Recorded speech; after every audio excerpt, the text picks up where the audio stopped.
Attorney, pwede bang hiwalayan yung asawang laging masama ang sinasabi at laging pasigaw? Lagi na lang mali kami sa paningin niya. Binabaliktad niya lagi ang sitwasyon.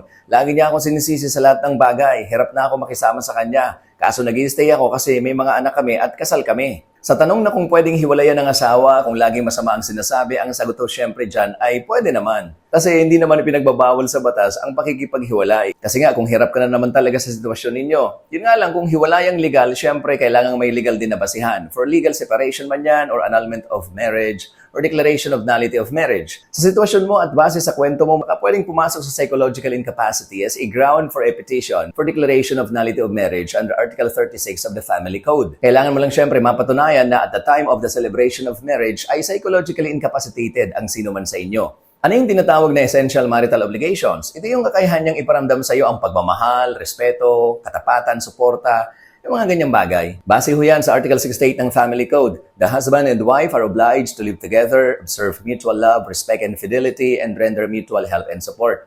Mas maigi ho na kumonsulta kayo sa inyong abogado para mas magabayan kayo sa usaping ito. Pero kung gusto mo lang talagang bumukod, abay pag-isipan niyo ho munang maigi ng makailang beses. Lalo na at may mga anak kayo. Ganyan talaga ang buhay may asawa, hindi sa lahat ng panahon ay masaya. Pero hindi naman dapat mas marami pa ang oras na stress ka sa relasyon ninyo. Kaya kailangan ninyong mag-usap ng masinsinan once and for all, ika nga. Bigyan mo siya ng buwelo, ng pagkakataon na maipaliwanag sa iyo nang hindi ka rin kagad naiinis kung bakit ganyan ang inaasal niya. Ikayatin mo siyang pakinggan ninyo ang bawat isa at pag-usapan ng masinsinan ng mga bagay na hindi ninyo pinagkakasunduan at madalas na pinag-aawayan. Kung halos gusto mo nang bumitaw, huwag naman sana agad-agad, lalo na kung hindi pa kayo lubos na nagkakausap at nagkakahingahan ng sama ng loob.